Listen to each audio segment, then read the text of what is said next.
에스라서 10장을 보겠습니다. 이스라엘 자손들이 이방인들과 혼인하여 가정을 이룸으로써 선민으로서의 신앙적 순결성이 심각하게 위협받고 있는 현실을 알게 된 에스라는 비통한 마음을 금할 수 없었습니다. 하나님의 징벌을 받아서 나라가 망하고 바벨론에 끌려갔었던 그들이 하나님의 은혜로 예루살렘에 돌아와 정착한 지 불과 수십 년 만에 다시금 하나님의 징벌을 받을 수밖에 없는 길로 나아가고 있었기 때문입니다. 에스라는 속옷과 겉옷을 찢고 머리털과 수염을 뜯었습니다. 그리고 하나님께 기도하기 시작하였습니다. 1절 한 절을 함께 읽겠습니다. 에스라가 하나님의 전 앞에 엎드려 울며 기도하여 죄를 자복할 때에 많은 백성이 심히 통곡하며 이스라엘 중에서 백성의 남녀와 어린아이의 큰 무리가 그 앞에 모인지라. 에스라가 성전 마당에서 이스라엘 자손들의 죄를 자복하며 하나님께 기도할 때 많은 백성들이 그의 주위로 모여들었습니다. 에스라가 처음 이 혼인 문제에 대한 보고를 받고 기가 막혀 주저앉아 있을 때부터 많은 사람들이 그의 곁으로 모이기 시작했었는데다가 그가 기도를 시작한 시간이 저녁 제사를 드릴 때였기 때문에 제사 시간에 맞추어 성전에 올라왔던 사람들도 그에게로 가까이 왔습니다. 에스라의 모습을 보고 그의 기도를 들은 사람들, 그리고 먼저 와 있던 사람들로부터 일의 자초지종을 들은 사람들은 마음에 큰 충격을 받았습니다. 그들도 이스라엘 무리 가운데서 암암리에 시작되더니 이제는 공공연하게 이루어지기 시작한 이 이방인과의 혼인 문제에 대해 알고 있었을 것입니다. 그리고 이러한 일이 옳지 못하다는 것을 알고 있는 사람들도 많이 있었을 것입니다. 그러나 제사장들이나 레위인들을 비롯한 백성들의 지도자들까지 그렇게 하는 마당이니 그저 마음속에 무언가 꺼림직하게만 여기거나 아니면 자신들도 그 흐름에 편승해 보려는 쪽으로 마음이 기울고 있었을지도 모릅니다. 그런데 아닥사스다 왕으로부터 유다 공동체를 다스릴 전권을 위임받고 제2차 귀환민들과 함께 예루살렘에 올라온 제사장 에스라가 이처럼 절절한 회개의 기도를 드리는 모습을 보니 그들의 마음속에도 통회와 자성의 불길이 일어나지 않을 수 없었습니다. 2절에서 4절까지 함께 읽겠습니다. 엘람 자손 중 여히엘의 아들 스가냐가 에스라에게 이르되 우리가 우리 하나님께 범죄하여 이 땅 이방 여자를 취하여 아내를 삼았으나 이스라엘에게 오히려 소망이 있나니 곧 내 주의 교훈을 조치며 우리 하나님의 명령을 떨며 준행하는 자의 의논을 조차 이 모든 아내와 그 소생을 다 내어보내기로 우리 하나님과 언약을 세우고 율법대로 행할 것이라. 이는 당신의 주장할 일이니 일어나소서. 우리가 도우리니 힘써 행하소서. 그때 엘람 자손 여히엘의 아들 스가냐가 나서더니 에스라에게 이렇게 말했습니다. 우리가 우리 하나님께 범죄하여 이 땅에 사는 이방 여자들을 아내로 삼았습니다. 그럼에도 불구하고 지금 이스라엘에게 소망이 있습니다.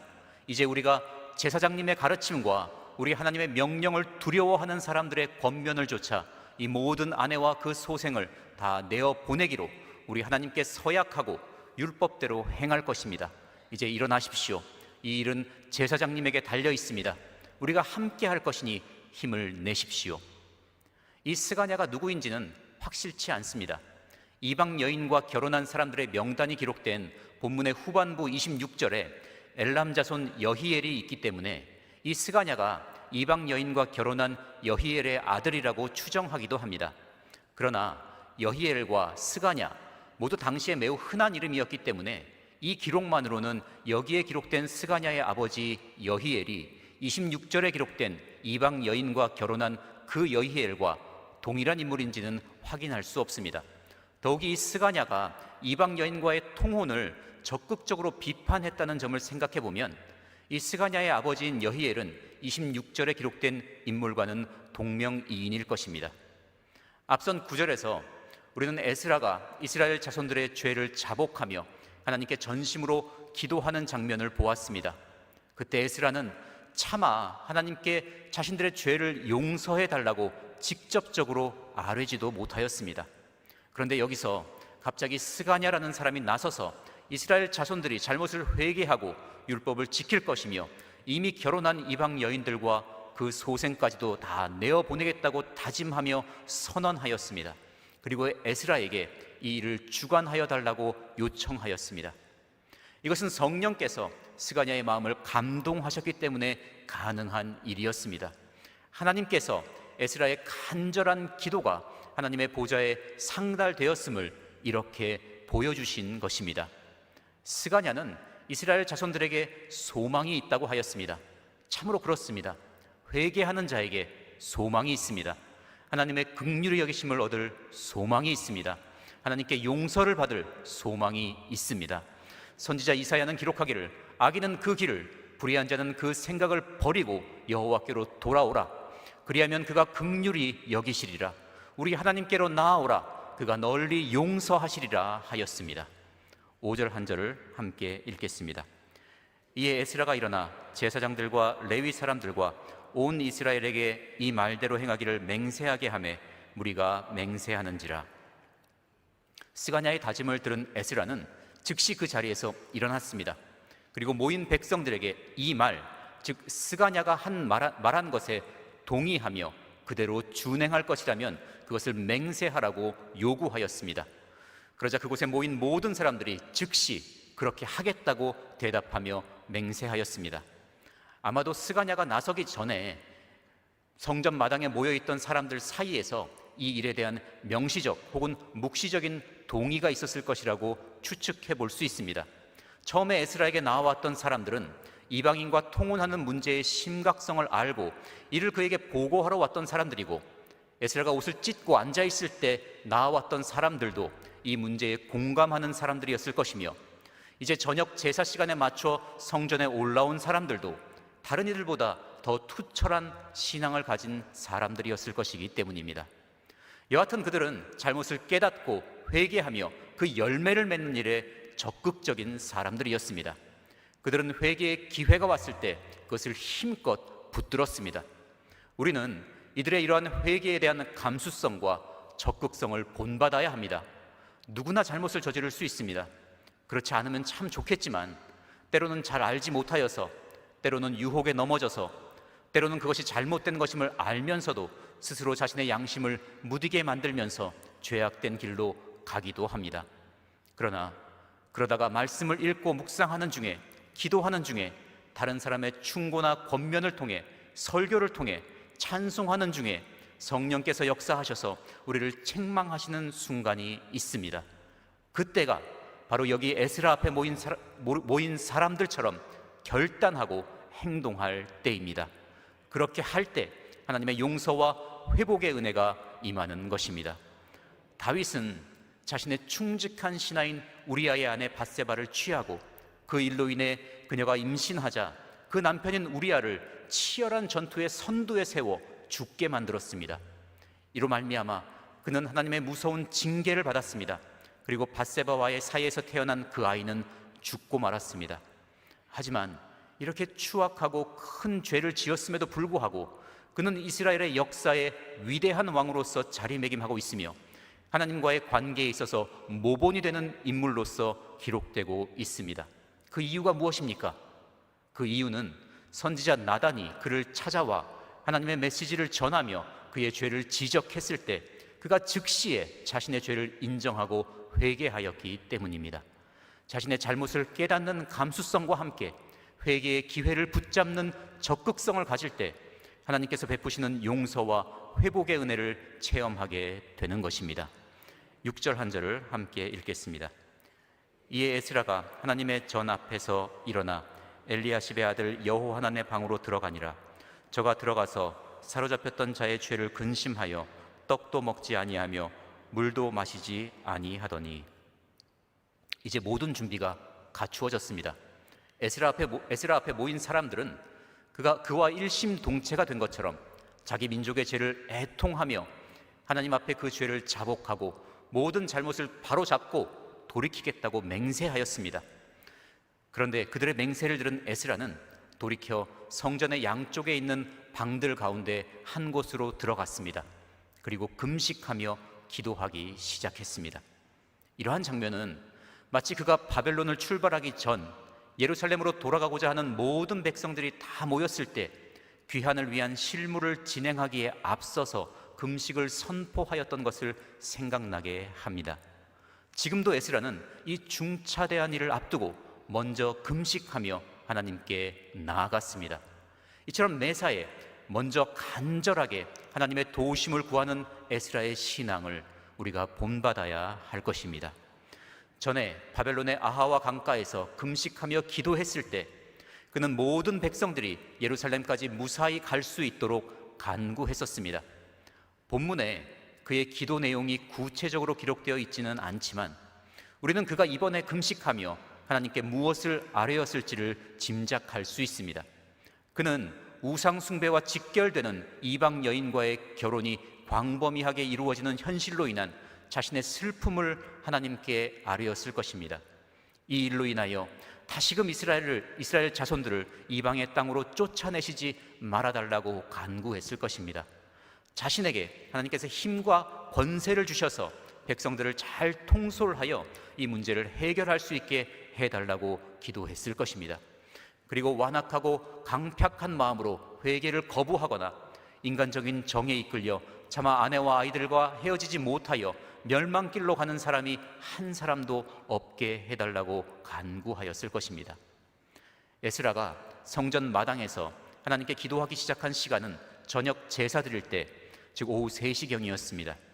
그러니 그가 여호와 하나님의 방에 들어가서 금식한 기간이 얼마나 되는지 기록되어 있지는 않지만 그날 저녁을 금식하였다고 하면 아마도 다음 날 아침이 되어서야 그 방에서 나왔을 것입니다. 7절에서 9절까지 함께 읽겠습니다. 유다와 예루살렘에 사로잡혔던 자의 자손들에게 공포하기를 너희는 예루살렘으로 모이라. 누구든지 방백들과 장로들의 훈시를 조차 3일 내에 오지 아니하면 그 재산을 정몰하고 사로잡혔던 자의 회에서 쫓아내리라 하매 유다와 베냐민 모든 사람이 3일 내에 예루살렘에 모이니 때는 9월 20일이라. 무리가 하나님의 전합 광장에 앉아서 이 일과 큰 비를 인하여 떨더니. 방에서 나온 에스라는 이스라엘 자손들이 범한 죄, 즉 이방 여인들과 결혼한 죄의 문제를 해결하기 위한 첫 단계로서 모든 백성들을 예루살렘으로 소집하였습니다. 공포하였다라고 하였는데 이는 에스라의 말을 받은 사람들이 그의 메시지를 모든 거리를 방문하면서 큰 소리로 외쳤다는 것입니다. 에스라는 3일이라는 기한을 설정하여 모든 백성들이 모이도록 하였습니다. 이것이 가능했던 이유는 당시 바벨론에서 귀환한 이스라엘 자손들이 거주하던 지역이 북으로는 베델, 남으로는 브엘세바, 동으로는 여리고, 그리고 서쪽으로는 지중해 연안까지로 어디서든지 예루살렘까지의 거리가 최대 60km를 넘지 않았기 때문입니다. 그리고 에스라는 만일 3일 내에 오지 않는 사람이 있다면 그의 재산을 정몰하고 그 사람을 이스라엘 공동체에서 추방하겠다는 강력한 처벌을 선포하였습니다. 에스라는 이렇게 할 수 있는 권한을 가지고 있었습니다. 아닥사스다 왕이 그의 조서를 통해 밝히기를 무릇 내 하나님의 명령과 왕의 명령을 준행치 아니하는 자는 속히 그 죄를 정하여 혹 죽이거나 정배하거나 가산을 정몰하거나 옥에 가둘지니라 하였기 때문입니다. 그런데 여기서 의문이 생길 수 있습니다. 에스라는 백성들의 죄를 보고받고 자발적으로 하나님께 회개했습니다. 그에게 나와왔던 사람들도 모두 마찬가지였습니다. 그런데 이 처벌 규정을 보면 마치 에스라가 이스라엘 자손들을 강제로 회개시키려 하는 것처럼 생각될 수 있습니다. 토지와 집을 비롯한 모든 재산, 그리고 모든 이웃과의 관계와 자기 처자식 가운데서 선택하라고 강요하는 말처럼 들릴 수 있기 때문입니다. 하지만 에스라가 이렇게 강력한 처벌 규정을 선포한 것은 백성들을 강제로 회개시키기 위한 것이 아닙니다. 만약 정해진 기한 내에 오지 않는 사람이 있다면 그 사람은 이방 여인과 결혼하여 가정을 꾸리는 것을 죄로 여기지 않는다는 것이고, 그렇다면 이스라엘 공동체는 그 사람과 더불어 살 수 없음을 분명하게 한 것입니다. 그 사람은 하나님께서 기업으로 주신 땅에서 살 수 없으며 이스라엘 공동체에서 떠나야 하는 것이 당연합니다. 그가 기업으로 받은 땅은 자신이 돈으로 산 것도 아니고 자기 힘으로 빼앗은 것도 아닙니다. 하나님의 은혜로 그에게 주어진 것입니다. 그러므로 그 사람이 하나님의 법도를 따르지 않고 하나님을 섬기지 않겠다면 그것들을 다 두고 모든 관계를 끊고 떠나가는 것이 당연합니다. 그에게는 자신의 아내와 그 소생이 이미 그가 섬기는 우상이 되었기 때문입니다. 물론 회개는 자발적으로 이루어져야 합니다. 하지만 회개는 선택이 아닙니다. 회개하지 않으면 하나님의 징벌을 피할 수 없다는 점에서 그렇습니다. 회개도 하지 않고 하나님의 징벌도 받지 않는 방법은 없습니다. 더욱이 이때는 어떤 개인의 일탈을 다루는 것이 아니라 이스라엘 전체의 운명에 관련된 중대한 범죄의 문제를 다루고 있었습니다. 그러니 에스라는 이스라엘 전체가 가져야 할 단호하고 명확한 입장을 천명했던 것입니다. 에스라의 소집령을 들은 이스라엘 자손들은 정해진 기한인 3일 내에 예루살렘으로 모였습니다. 유다와 베냐민 모든 사람이라고 한 말은 모든 이스라엘 자손들을 가리킵니다. 그들이 성전 앞 광장에 모였을 때 큰 비가 내리고 있었습니다. 9월 20일에 모였다고 하였는데 9월은 기슬루월이라고도 하는 달로서 양력으로는 11월에서 12월에 해당합니다. 이 시기에는 겨울 우기로서 많은 비가 내리는 때입니다. 그곳에 모인 사람들이 다 떨고 있었다고 하였습니다. 그 이유는 두 가지였습니다. 첫째는 외부적인 요인으로서 겨울철의 추운 날씨에 비를 맞고 있었기 때문입니다. 둘째는 내부적인 요인으로서 그들이 자신들이 저지른 죄가 얼마나 중한 것이며 그 대가가 얼마나 참혹하고 파괴적인 것인지를 자각하였기 때문입니다. 에스라의 소집령은 그 소집의 이유와 함께 포고되었을 것이고 그들은 과거 자신들의 나라가 바벨론에게 망했던 이유와 부모 세대 혹은 그 윗세대로부터 전해 들은 그때의 참상을 다시 한번 떠올렸을 것입니다. 이 두 가지 요인으로 인해 성전 앞 마당에 모인 이스라엘 자손들은 온몸이 떨리는 것을 멈출 수 없었던 것입니다. 10절에서 14절까지 함께 읽겠습니다. 제사장 에스라가 일어서서 저희에게 이르되 너희가 범죄하여 이방 여자로 아내를 삼아 이스라엘의 죄를 더하게 하였으니 이제 너희 열조의 하나님 앞에서 죄를 자복하고 그 뜻대로 행하여 이 땅 족속들과 이방 여인을 끊어버리라. 회무리가 큰 소리로 대답하여 가로되 당신의 말씀대로 우리가 마땅히 행할 것이니이다. 그러나 백성이 많고 또 큰 비가 내리는 때니 능히 밖에 서지 못할 것이요 우리가 이 일로 크게 범죄하였은즉 하루 이틀에 할 일이 아니오니 이제 온 회중을 위하여 우리 방백들을 세우고 우리 모든 성읍에 이방 여자에게 장가든 자는 다 기한의 본성 장로들과 재판장과 함께 오게 하여 우리 하나님의 이 일로 인하신 진노가 우리에게서 떠나게 하소서 하나. 백성들이 다 모이자 에스라는 간략하지만 매우 분명하고 단호한 메시지를 선포하였습니다. 그러자 모든 백성들이 일제히 그의 지시대로 하겠다고 대답하였습니다. 추운 겨울날 마치 우리네 여름 장맛비처럼 폭우가 쏟아져 내렸습니다. 백성들은 비에 흠뻑 젖어서 떨고 있었습니다. 하늘은 아직도 두꺼운 먹구름으로 덮여 있어서 사방이 어두컴컴하였습니다. 모인 사람들의 표정은 자신들이 지은 죄로 인한 비통함과 징벌에 대한 두려움으로 가득했습니다. 에스라가 무리 앞에 서서 큰 소리로 외치며 그들의 죄를 적시하고 회개를 촉구합니다. 아마 지나가던 사람이 있어서 이 모습을 보았거나 누군가 이 광경을 그림으로 그렸다면 매우 어둡고 무거운 분위기 속에 슬픔이 가득한 장면으로 묘사되었을지 모릅니다. 그러나 우리는 사실 그 자리는 스가냐가 말했던 그 소망이 현실이 되는 참으로 은혜롭고 복된 자리였다는 것을 알고 있습니다. 그 자리는 죄를 자복하는 자리, 회개의 실천이 시작되는 자리였기 때문입니다. 나아가 백성들은 이 일, 즉 회개에 합당한 열매를 맺는 일을 제대로 완수하기 위한 현실적인 제안을 하는 데까지 나아갔습니다. 그들은 소극적이고 수동적인 자리에 머물지 않고 적극적인 자세로 문제를 해결하려고 하는 태도를 가지고 있었습니다. 그러면서도 일시적으로 고양된 감정에 치우쳐 막상 그 일이 실제로 이루어지게 하기 위한 상황과 조건을 고려하지 않은 채 무작정 일을 하려고 하지 않고 합리적인 계획을 세우는 지혜도 가지고 있었습니다.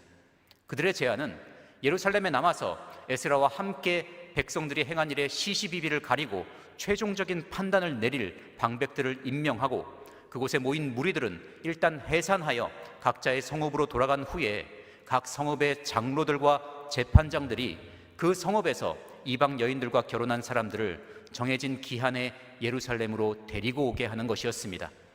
그렇게 예루살렘으로 올라온 사람들은 에스라와 방백들 앞에서 자신들이 행한 일을 자백하고 그들과 결혼한 이방 여인들과 그 소생들을 내보내겠다는 서약을 하였을 것입니다.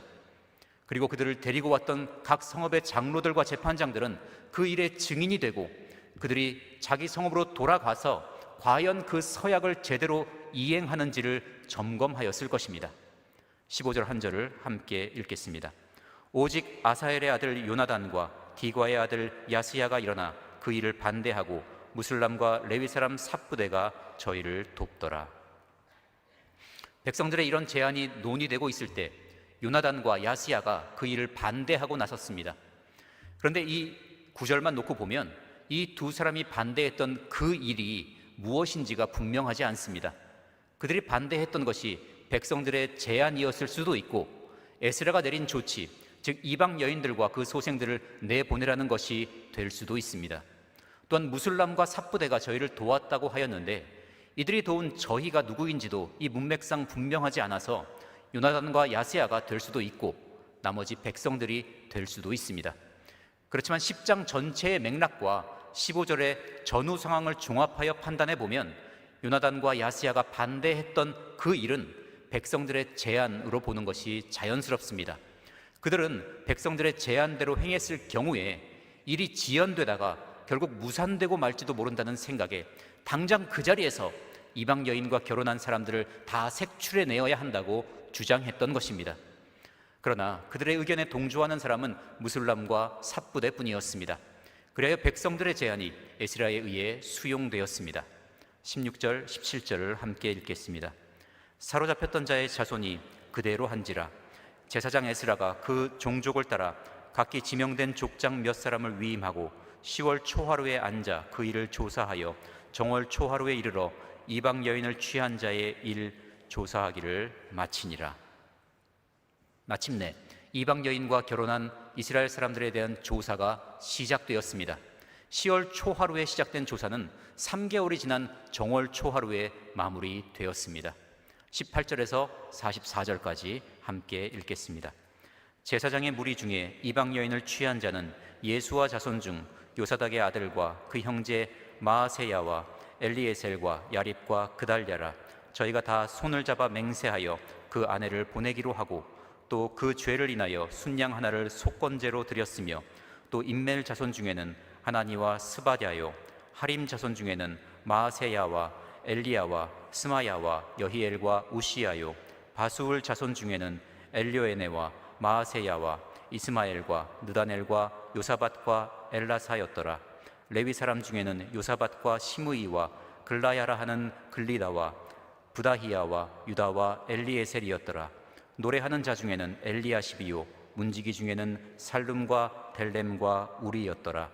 이스라엘 중에는 바로스 자손 중 라메아와 이시야와 말기야와 미야민과 엘르아살과 말기야와 분하야요 엘람 자손 중 마따냐와 스가랴와 여히엘과 압디와 여레못과 엘리야요 삿두 자손 중 엘료에네와 엘리야십과 마따냐와 여레못과 사밧과 아시사요 베베 자손 중 여호하난과 하나냐와 삽베와 아들레요 바니 자손 중 무슬람과 말룩과 아다야와 야숫과 스알과 여레못이요 바한모압 자손 중 안나와 글랄과 분하야와 마아세야와 마따냐와 부살렐과 빈누이와 문하세요 하림 자손 중 엘리에셀과 이시야와 말기야와 스마야와 시므온과 베냐민과 말룩과 스마랴요 하숨 자손 중 마뜨네와 마따따와 사밧과 엘리벨렛과 여레메와 문하세와 시므이요 바니 자손 중